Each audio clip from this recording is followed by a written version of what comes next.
É isso aí, torcida do Vasco da Gama. Vamos aqui para mais uma notícia, mais um conteúdo trazendo aqui a repercussão da entrevista do Alexandre Matos, né? O cara que trouxe aí mais reforços para o Vasco da Gama. Pessoal, vamos aqui com comentários do Sport Center, já deixando os créditos aqui aos canais da ESPN Brasil. Pessoal, peço a vocês que se inscrevam no canal, ativem o sininho de notificação e se puder deixar o seu like, vai nos ajudar muito aqui dentro da plataforma.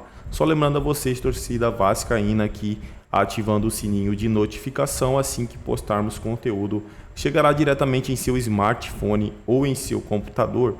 Tudo relacionado ao Vasco, mercado da bola, contratações, saída de jogadores, né? Notícia pós-jogo, tudo, pessoal, vai chegar no seu smartphone ou em seu computador. Agora, sem mais enrolação, bora pro conteúdo. As apresentações por lá e de explicações também. Pedro Henrique Torre, então, tem as últimas informações. Valeu, pessoal. Dia agitado aqui em São Januário, um pacotão de reforços apresentado pelo Vasco para essa temporada. Adson já tinha entrado em campo, inclusive, contra o Flamengo, estreou no fim de semana no Clássico dos Milhões, ex-Corinthians, estava no futebol francês. Também o goleiro Kehler, ex-internacional, o volante chileno Galdames, ele que era do Genoa da Itália, faz parte ali do grupo 777, dona da SAF do Vasco.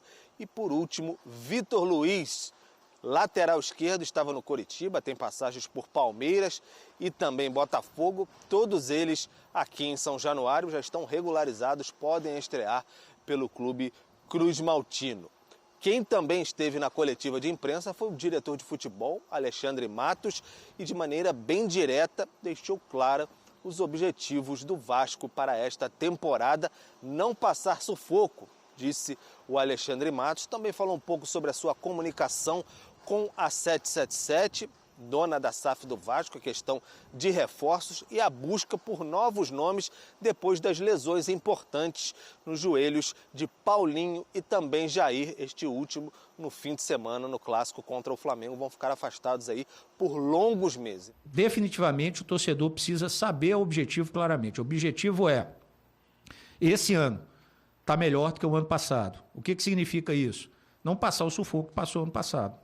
Esse é o objetivo, é assim que nós estamos trabalhando. Às vezes vejo aqui as comunicações, olha, precisamos contratar, e precisamos, eu sei que nós precisamos, eu sei, nós acabamos de perder 2 jogadores e quando a gente começa um projeto há um ano, onde tiveram 24, 25 contratações, se você pegar que se der certo, metade dá certo, você tem no mínimo 12 aí que você precisa mexer, no mínimo. Entender que ainda a palavra final não é minha, eu direciono alguns caminhos que eu faria e alguns são aceitos, outros não. Às vezes eu coloco algumas necessidades que por vários fatores, ou perfil, ou orçamento, ou número, enfim, é dito não. E a gente tem que compreender isso e bola para frente. E é assim que nós vamos levar até o fim. Em menos de 24 horas eu já dei 2, 3 opções. Estou esperando aprovar. Se aprovar, virão. É claro que essa organização ela é fundamental e correta. O que nós precisamos, novamente, é ajustar isso dentro do futebol, especialmente o futebol brasileiro, senão a gente perde competitividade. E eu já disse isso, internamente. Vamos lá, essa entrevista do Matos é importante. Muito boa entrevista. É muito importante. Muito boa entrevista. Momento do Vasco. Qual a sua leitura sobre ela? Nas linhas e nas entrelinhas? Não, eu acho que nas linhas, são menos entrelinhas do que parece. Acho que ele foi muito transparente na comunicação com o torcedor do Vasco e no que ele, imagino, já tenha dito e o que ele pensa sobre as pessoas que estão acima dele no organograma, na hierarquia do clube.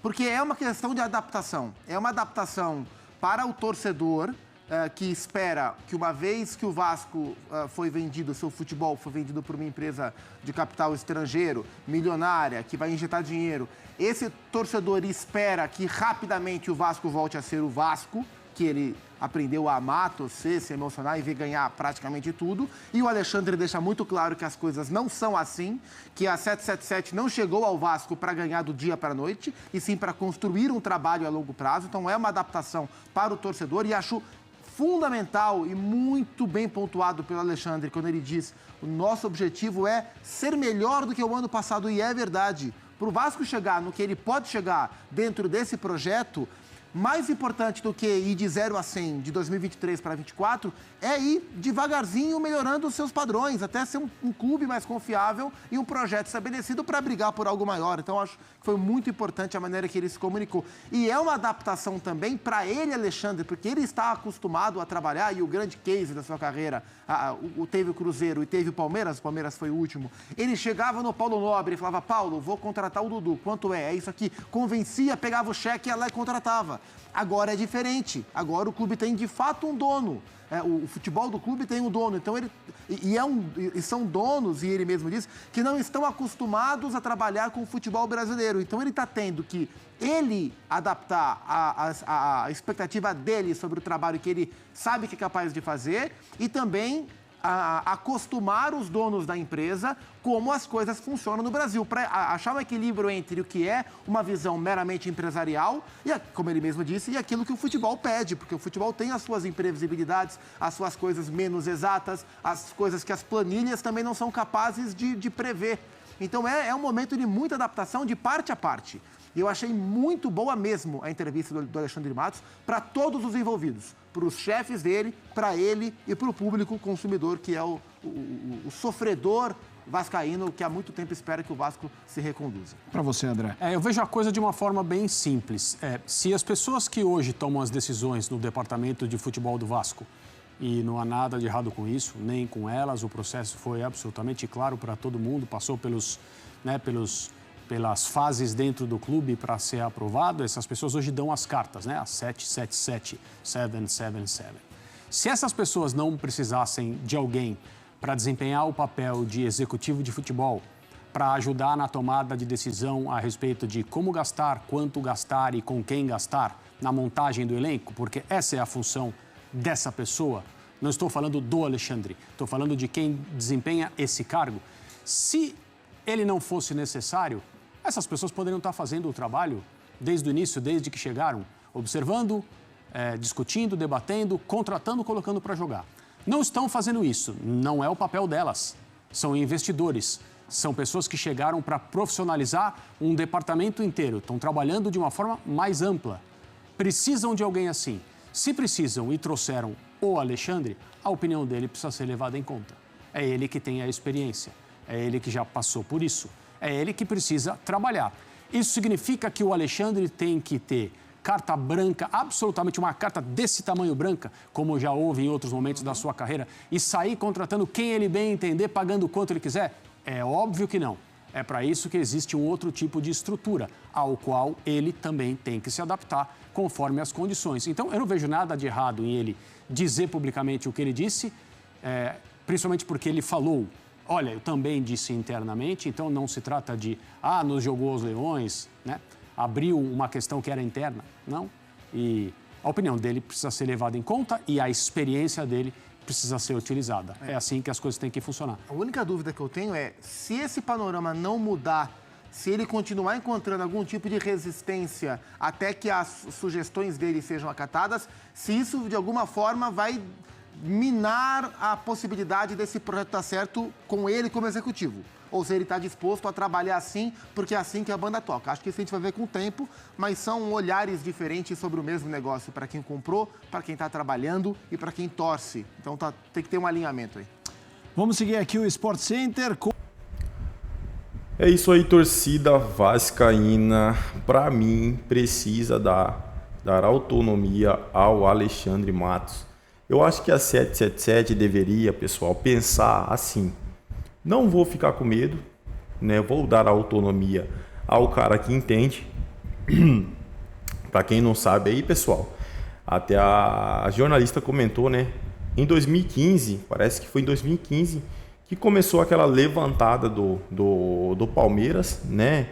Em relação a ficar vitorioso, né? O Palmeiras tinha voltado da Série B, né? Em 2015, o Alexandre Matos entrou. E muitos ali não dão créditos ao Matos, mas ele foi um dos que levantou o Palmeiras para ser esse time que é hoje. Aí, claro, né, teve a entrada da Crefisa, mudança na diretoria, mas o Matos, na época que ele chegou, ele já conseguiu trazer grandes reforços aí para o Palmeiras. Trouxe, né, o Dudu, para quem não sabe, foi o Matos que trouxe ele, conhecia o Dudu, né? Então, assim, para mim, na minha opinião, a 777 deveria dar autonomia ao Alexandre Matos, né? Precisa dar autonomia ao Alexandre Matos, né? Claro que não vai chegar e dar, vou dar 1 bilhão aqui, investir 1 bilhão no Vasco aqui, né? Não, mas assim, o cara sabe onde ele está pisando, né? Dá autonomia. Se você errar, a culpa é totalmente sua. Agora, esse negócio de ficar pedindo aprovação, ligando, esperando eles responderem a aprovação, cara, isso desmerece muito o cara como diretor, o cara desanima demais. Isso é desanimador, pessoal. Por exemplo, você tá todo animado, manda lá pros caras, é uma coisa boa para o clube, eles esperam, ficam lá enrolando para te dar a resposta. Isso desanima qualquer um. Então, para mim, a 777 deveria dar autonomia ao Alexandre Matos, né? Porque o cara entende mais de futebol brasileiro do que, né, a própria 777. Né? É isso aí, pessoal. Agradeço a vocês pela companhia. Já peço que se inscrevam no canal, ativem o sininho de notificação e, se puder, deixar o seu like, vai nos ajudar muito. Desde já agradeço. Valeu!